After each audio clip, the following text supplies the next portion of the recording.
Muy bien, seguimos hermanos amados, qué bendición poder seguir contemplando acerca del misterio del arca, de la presencia de Dios, el arca. Qué interesante era este mueble que vemos aquí en su pantalla. Ahí vemos con mucha claridad un elemento tan importante que Dios ordenó hacerlo en el Antiguo Testamento el tabernáculo, donde eran las tres partes, el lugar, el atrio, el lugar santo y el lugar santísimo. El arca de la presencia de Dios tenía una importancia maravillosa. ¿Y por qué recogía tantos misterios ese mueble? ¿Cómo es que Dios se manifestaba, por decirlo así, en un cofre, si usted quiere, en nuestros términos, ¿verdad? Chapines, en un cofre. ¿Cómo era posible que Dios guardaba ahí la Shekinah, la presencia de Dios, la gloria de Dios? Entonces, permítame por un segundito, voy a mostrarles algo que en mis notas que tengo por acá, quiero mostrarles en unos segundos porque haciendo todo un estudio maravilloso de las glorias de Dios, entonces encontré ahí en el hebreo las 12 glorias que nos llevan a una meta de transformación. Por ejemplo, estas 12 glorias que vemos en la palabra, está la gloria Toor, la gloria Job, la gloria Adar, la gloria Shabosh, la gloria Halal, la gloria Kabod, la gloria Kabad, la gloria Netzshal, la gloria Setbig, la gloria Paar, la gloria Piffarad y la gloria Aderet. Pero dentro de estas glorias está la Shekinah. Entonces hay 12 glorias y queremos ser bautizados en estas glorias, en una de estas glorias. Cuando estemos atravesando los valles de lágrimas y vamos a encontrar que vamos a ver esto de gloria en gloria, porque el libro precisamente de la carta a los Corintios, le voy a leer un pasaje muy lindo que encontré aquí y dice en el capítulo de Corintios 3 y versículo 17: porque el Señor es el Espíritu y donde hay el Espíritu del Señor, ahí hay libertad. Es decir, que el Señor está donde está su pueblo. Y luego entonces en el versículo 18 del capítulo 3 del segundo libro de Corintios dice: por tanto nosotros todos mirando a cara descubierta como en un espejo la gloria del Señor, somos transformados de gloria en gloria en la misma semejanza por el Espíritu del Señor. ¿Se dan cuenta de que aquí Pablo nos está diciendo que estamos viéndonos como en un espejo y vamos a la semejanza de él de gloria en gloria? Por eso encontré estas 12 glorias que es importante conocer de ellas. Bien, pero sigamos viendo. Aquel mueble que Dios había dicho que se hiciera de una manera especial, ya hablamos un poquito de los querubines que están ahí inclinados en el propiciatorio, porque es exactamente lo que David hizo en el capítulo 51 del libro de los Salmos. Cuando David pecó, se acercó al lugar del propiciatorio. Eso significa el ser propicio de mi pecador. Y ahora llegamos a un tiempo maravilloso, hermanos amados, donde el ser propicio de mí es importante, porque hoy en día no tenemos otro camino que tomar. Es el camino de la humillación, el camino del pedir misericordia, el camino de pedirle a Dios su bondad, porque estamos bajo un juicio, bajo una cosa impresionante que jamás se había dado a nivel mundial. Inédito, que esto jamás se había dado a nivel mundial como lo estamos viendo ahora. pero es el tiempo de clamar misericordia. Bien, ahora miremos qué pasó un poquito más acerca del arca y qué significado tiene ya. Hay mucho que hablar en el Antiguo Testamento, pero un poquito adelantémonos al Nuevo Testamento. Cristo es la presencia de Dios entre nosotros.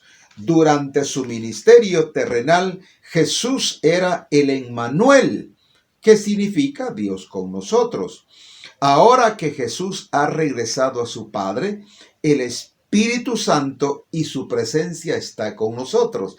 Por eso es importantísimo, es de suma importancia, es supremo, lo más grande, lo máximo que hay en este mundo es su presencia.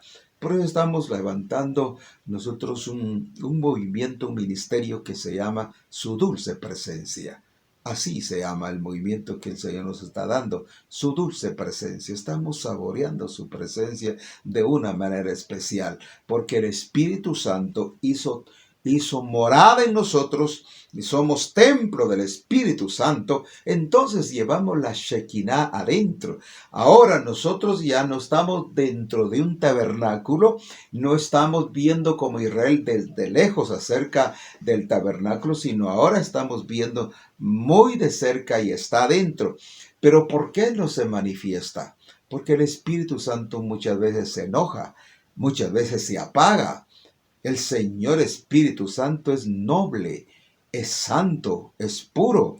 El Espíritu Santo es algo maravilloso y está dentro de la iglesia, está con nosotros y va con nosotros. El propiciatorio era también el lugar supremo de la manifestación de la gracia de Dios. Era donde una vez al año el sumo sacerdote salpicaba la sangre del sacrificio del altar de bronce. Solo ese día y de la manera especial, el sumo sacerdote podía acercarse a Dios en el lugar santísimo. En la actualidad, debido a que Jesús, nuestro gran sumo sacerdote, ha hecho de una vez y para siempre el sacrificio, se nos invitó como creyentes a acercarnos confiadamente al trono de la gracia de Dios. ¿Y dónde lo dice? Lo dice en Hebreos capítulo 4 y versículo 16. Interesante. ¿Por qué? Porque ahora el Señor Jesús, siendo Él el tabernáculo, Él al morir, ser sepultado y resucitado, cuando Él subió a los cielos, se rompió el velo. El velo se rompió de arriba hacia abajo, no de abajo hacia arriba, porque no es una obra humana, sino una obra divina. El velo se rompió de arriba hacia abajo porque Él entró hasta el Santísimo Celestial, al lugar santísimo. Por eso tenemos entrada nosotros hasta el Santísimo para gozar de la dulce presencia. Hoy todo creyente, todo hijo de Dios, tiene la libertad de poder entrar con confianza al Padre a través de la oración, a través de la súplica, a través de nuestras plegarias, hasta a través de nuestra humillación. Podemos entrar. ¡Qué mejor! Qué mejor cuando David dice en el Salmo 51, dice, crea en mí, oh Dios, un corazón recto. Crea en mí un corazón limpio, porque no lo tenemos. Yo mismo me reconozco también pecador, porque Juan dice que el que confiesa que no tiene pecado es un mentiroso. Es un mentiroso. Por eso qué lindo reconocer todos los días. El mensaje legalista es donde no entra aquí, amados, porque el mensaje legalista es el que te señala, es el que te marca, es el que te expulsa muchas veces de la iglesia, sin saber que nosotros mismos, los ministros, necesitamos una reconciliación con Dios. Tenemos manchas. Josué, el capítulo 3 y verso 1 del libro de Zacarías, encontramos la historia de Josué. Lo he predicado ya algunas veces en algunos videos. Josué era el sumo sacerdote, el representante de Dios con el pueblo y Dios. Era el que podía entrar al Santísimo. ¿Y qué pasó? Que él tenía las vestiduras manchadas. Y el problema es que él no se podía ver, hermanos. Si no fuera necesario que Zacarías, Dios le abriera los ojos para ver la condición de Josué. Y cuando Zacarías, Dios le da los ojos de águila. A propósito, he estado orando supremamente para que Dios me dé ojos de águila, que Dios me dé discernimiento y el mover profético. Creo que ya comenzó ver esto, lo estoy viendo de una manera sobrenatural. Sobrenatural. Entonces viene un tiempo donde Dios nos va a dar ojos de águila para ver en nuestros próximos videos aquí hacia adelante la próxima semana. Vamos a estar hablando acerca del discernimiento, porque viene mucho engaño, mucho engaño. Ahorita está volando un video por ahí, ya está recorriendo por todas las redes sociales acerca de un tal Mesías que está en Israel. ¿Y qué es lo que sucede? La gente está alarmada, la gente está... Pero es que es el engaño, amados. Es la falsedad que viene al mundo. Recuerden que Israel, el libro del segundo libro de Corintios, capítulo 3, léalo despacio. Y dice ahí que Israel tiene el velo. Y cuando se lee la ley allá, les queda el velo. No logran entender la venida del Mesías que ya vino. Para ellos no ha venido. Para ellos el capítulo 53 del libro de Isaías es Israel siendo golpeado a través de la historia, pero no ven a su Mesías ahí, porque el Mesías tiene que ser revelado, Cristo tiene que ser revelado, una manifestación de la gloria de Dios. ¿Qué es lo que viene hoy a la iglesia? Un llover, un fluir de ministros del Espíritu, maestros, doctos. El ministerio magisterial se va a desarrollar para que veamos con claridad lo que viene a este mundo. ¿Y qué es lo que viene, hermano mío? Viene una bendición de revelación, porque vamos a ver con amplitud hoy. Por eso, la gente que está siendo engañada es porque es la falta de conocimiento. El capítulo 29 y verso 18 del libro de Proverbios dice: el pueblo sin visión, el pueblo sin revelación, dice que se va a dispersar. No hay visión, no hay revelación, habrá confusión. Por eso alerta, todo lo que viene a este mundo tiene que ser probado a través de las Escrituras. Muy bien, siguiendo nuestro estudio entonces, desde el momento en que los israelitas abandonaron Egipto, fue el gran peligro por todo el camino donde Dios los llevó, pero los llevó bajo revelación, pero ellos no pudieron ver esto. Más adelante encontramos hombres de Dios que tuvieron teofanías, manifestaciones de Cristo. La palabra teofanía deriva de un término griego que significa aparición de Dios. Una teofanía es otro ejemplo de la presencia especial de Dios en el Antiguo Testamento. Se le apareció a Abraham, se le apareció a Josué, se le apareció también a Moisés, pero ellos no pudieron ver con claridad la gloria de Dios. ¿Por qué? Porque es demasiado, le bajó el volumen, como decía nuestro hermano apóstol Otoniel Ríos Paredes, que tremendo esto. En algunas teofanías Dios aparece en forma humana, como en el caso de Abraham, cerca de los grandes árboles. Esto allá en Manré, Génesis 18, ¿se recuerdan? En otras ocasiones Dios aparece con un gran despliegue de poder y su apariencia fue en el monte Sinaí, donde se llenó la gloria de Dios y los israelitas tenían gran temor. Éxodo 19:16 y también pueden verlo en el Números 1:2. No obstante, Dios también puede aparecer de manera apacible y tranquila, como lo hizo con Elías en Horeb, primer libro de Reyes 19. La visión de Pablo de Cristo resucitado fue una revelación teofánica. ¿Dónde lo encontramos esto? Ya en el Nuevo Testamento, en el libro de los Hechos, en la conversación que tuvo Dios con Saulo, cuando le dice: ¿por qué me persigues? Y él le dice: ¿y quién eres? Yo soy Jesús, el que tú persigues. Fue cuando él dice: ¿qué quieres que haga? Y Dios le da instrucciones. Esa también es una teofanía, una visión maravillosa del Cristo resucitado, del Cristo glorificado, a un hombre que estaba persiguiendo a la iglesia. Muy bien. Veamos un poquito ahora manifestaciones de la presencia de Dios. para ver con versos bíblicos. En Génesis capítulo 15, versos 12 y 21, Dios se encontró con Abraham e hizo un pacto con él. Este pacto selló la promesa de Dios de darle la tierra prometida a Abraham. En Éxodo 13:21, cuando los israelitas se marcharon, Dios los guió con la salida de Egipto. Dios fue maravilloso con una revelación extraordinaria para sacarlos de la esclavitud y les dio promesas. Les dijo que les daría la tierra que fluye leche y miel. Les daría la tierra de revelación, pero eso sí, tenían que conquistarla, tenían que combatir a los enemigos, así como lo hizo Israel con los 7 grandes enemigos, los amorreos, los jerseos y los filisteos, etcétera. Capítulo 7 del libro de Deuteronomio, tenían que sacarlos de la tierra para comer de sus dulces frutos. De igual manera lo hizo David también con la tierra de los, cuando él conquistó precisamente la tierra donde él puso el monte de Sión. Eso fue otra batalla terrible que David tuvo con unos enemigos tremendos que estaban poseyendo la tierra, pero Dios le dio la autoridad y la potestad de conducir al pueblo a esa promesa del monte Sinaí.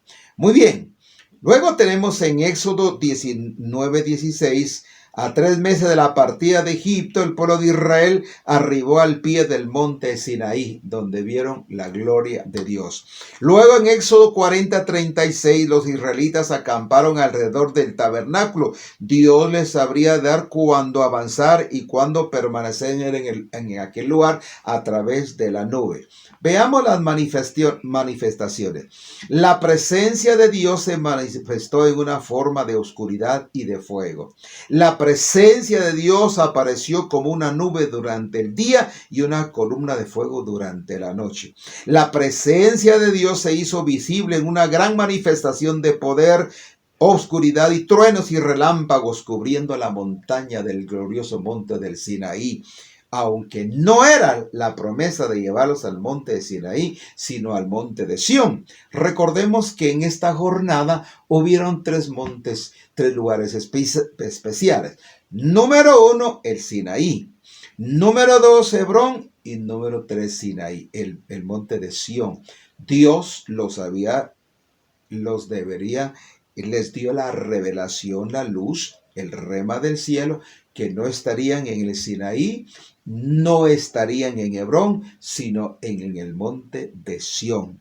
Y ahí es donde era la meta, donde David asentó ahí el arca de la presencia. La presencia de Dios tomó la forma de una nube que cubría y llenaba el tabernáculo. Cuando Dios descendía, que era una hora de avanzar, su presencia se manifestaba como una columna de fuego. Ahora, aquí hay algo interesante. ¿Recuerdan qué fue lo que pasó en el capítulo 2 del libro de Hechos?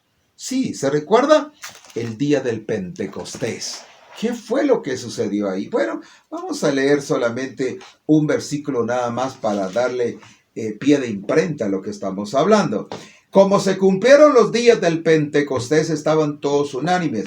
De repente vino un estruendo del cielo como de un viento recio que corría, el cual hinchó toda la casa donde estaban sentados. Se les aparecieron lenguas repartidas como de fuego, que se sentó sobre cada uno de ellos, y todos fueron llenos del Espíritu Santo y comenzaron a hablar en otras lenguas, como el Espíritu les daba que hablase. A partir de este capítulo vemos todo un movimiento del Espíritu Santo en el libro de los Hechos. Hablaba, guiaba, se manifestaba de una manera extraordinaria, daba crecimiento, daba revelación, levantó ministerios. Todo esto a través de un fluir apostólico. Por eso es interesante estudiar el arca, porque el arca nos va a llevar hasta el libro de Apocalipsis. Cuando terminemos vamos a ver qué sucedió en el libro de Apocalipsis. Regresando un poquito más en mis notas que tengo por acá, es interesante ver también que en el arca de la presencia de Dios, existían adentro de este mueble, habían 3 detalles muy importantes.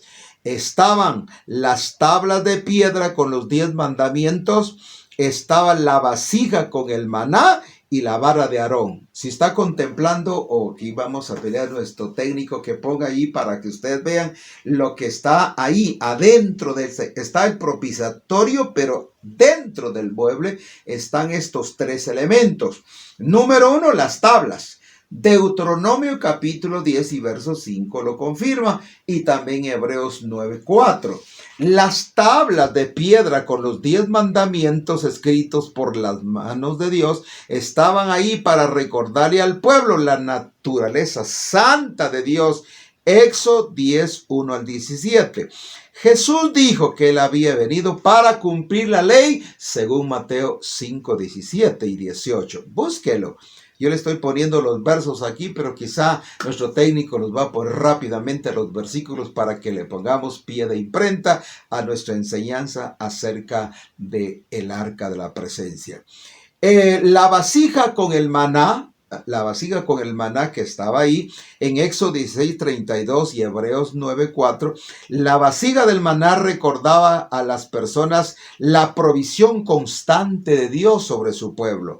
Las escrituras señalan que Cristo es el pan de Dios que descendió del cielo y que da vida al mundo, según Juan 6:32 al 35 hasta el 48 y el 51. Estúdielo, San Juan, el libro de San Juan, capítulo 6 en adelante, está la descripción que dice que nuestros padres comieron el maná, pero nosotros estamos comiendo el verdadero maná que descendió del cielo, el pan de vida. Por eso es interesante que nosotros participemos de la mesa, porque la mesa es la invitación que el Señor nos hace para comer el cordero y recordarnos de que Cristo viene pronto y que murió por nosotros. Por eso es importante que nadie deje de tomar Santa Cena, porque nos acerca a la presencia de Dios. De manera que aquí tenemos en conclusión los 3 elementos: las tablas, el maná y la vara. Ahora, ¿qué significa la vara según Números 17 y Hebreos 4:9? Bueno, la vara de Aarón confirma la elección de Dios y la unción.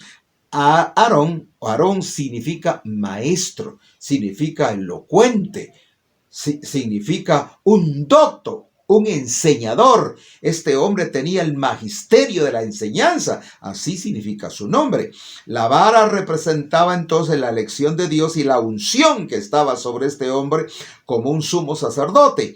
El Mesías fue el escogido, el ungido, según Hebreos 3:1, al igual que Aarón. Y que nadie puede tomar la honra para sí, sino aquel que es llamado y confirmado para dicho ministerio. Por eso es importante que la función de los 5 ministerios ahora son una realidad. Algunas organizaciones solamente aceptan 2 ministerios o 3 ministerios, que es el pastoral o el evangelístico, pero no aceptan el ministerio apostólico. Y luego tampoco aceptan el ministerio profético. Y el magisterio sí lo aceptan. Entonces muchos aceptan solo 2 ministerios, otras misiones aceptan solo 3. Pero la Biblia, según Efesios 4:11, están lo que le llaman los domas, los regalos de Dios a la iglesia. Los 5 ministerios que llevarán a la perfección a la iglesia al final. Bien. Entonces tenemos aquí algo muy importante. Ahora vamos a pasar a un puntito más. Ahora, la historia es un poquito triste ya en este otro nivel. No sé cuánto tiempo tenemos, pero creo que tenemos unos minutos ya. Ok, dejaremos para nuestra próxima semana la continuación del tema, así que esté pendiente porque la otra semana seguimos continuando el tema del arca. Porque en el tiempo del libro de Samuel, el primer libro de Samuel, encontramos una cosa muy triste cuando Israel se confronta con las guerras con los filisteos. Y aquí hubo un problema: el arca de la presencia de Dios fue robada. El arca de la presencia tuvo una situación muy triste, muy dolorosa, porque Israel perdió la guerra. Israel andaba mal y los líderes, especialmente Elí, el ministro, el sumo sacerdote, andaba mal con sus hijos. Oh, que Dios nos libre y nos guarde como ministros de andar mal también. Que Dios nos defienda, pero queremos que yo y mi casa sirvamos al Señor. Pero en esta ocasión dice que Samuel habló a todo Israel. En aquel tiempo salió Israel a encontrarse en la batalla con los filisteos y asentó campo junto a Benezer. Los filisteos asentaron el suyo en Afec, y los filisteos presentaron la batalla en Israel, y trabándose el combate, Israel fue vencido delante de los filisteos, los cuales hirieron en la batalla por el campo como 4,000 hombres. Vuelto que hubo el pueblo al campamento, los ancianos de Israel dijeron: ¿por qué nos ha hecho hoy Jehová delante de los filisteos? Traigamos a nosotros de Silo el arca del pacto de Jehová, para que viniendo entre nosotros nos salve de la mano de nuestros enemigos. Y envió el pueblo a Silo, y trajeron allá el arca del pacto de Jehová. Los ejércitos que estaban ahí, entre los querubines estaba el arca. Y los 2 hijos de Eli, Ofni y Fines, estaban ahí con el arca del pacto de Dios. Aconteció que como el arca del pacto de Jehová vino al campo, todo Israel dio grita con tan grande júbilo que la tierra tembló. Y cuando los filisteos oyeron la voz de júbilo, dijeron: ¿qué voz de gran júbilo es esta en el campo de los hebreos? Y supieron que el arca de la presencia de Dios había llegado al campo. Miremos qué cuadro, miremos qué interesante. Cómo el arca representaba la gloria, la presencia de Dios. Pero aquí hay un problema. Ahora el enemigo está combatiendo en Silo, donde está el tabernáculo, porque ya solamente habían ritualismos de una ley mosaica. Ya a la usanza del culto pasado, ya solamente estaban ciertas partes del tabernáculo, ya solamente ritos y ceremonias muertas. Pero ya el arca se estaba perdiendo. Recuerden que aquí en la batalla murieron 4,000 hombres. Y para contarles la historia, Elí en este sentido murió. Fíjense ustedes que dice que como Elí oyó el estruendo de los gritos y dijo, Elí, que era el líder máximo, el sumo sacerdote: ¿qué estruendo de alboroto es este? Y aquel hombre vino presto y dio nuevas a Elí. Era ya Elí de edad de 98 años y sus ojos se habían entenebrecido de modo que no podía ver. Y dijo pues aquel hombre a Elí: vengo de la batalla, yo he escapado hoy del combate. Y él le dijo: ¿y qué ha acontecido, hijo mío? El mensajero respondió y dijo: Israel huyó delante de los filisteos, también fue hecha una gran mortandad en el pueblo, y también tus 2 hijos, Ofni y Fines, son muertos, y el arca de Dios fue robada, fue tomada. Qué triste. El día, yo quisiera ponerle a este mensaje y este capítulo, el día más triste de la historia de Israel. ¿Lo puede decir conmigo? El día más triste de la historia de Israel, cuando el enemigo les roba la presencia, les roba el arca.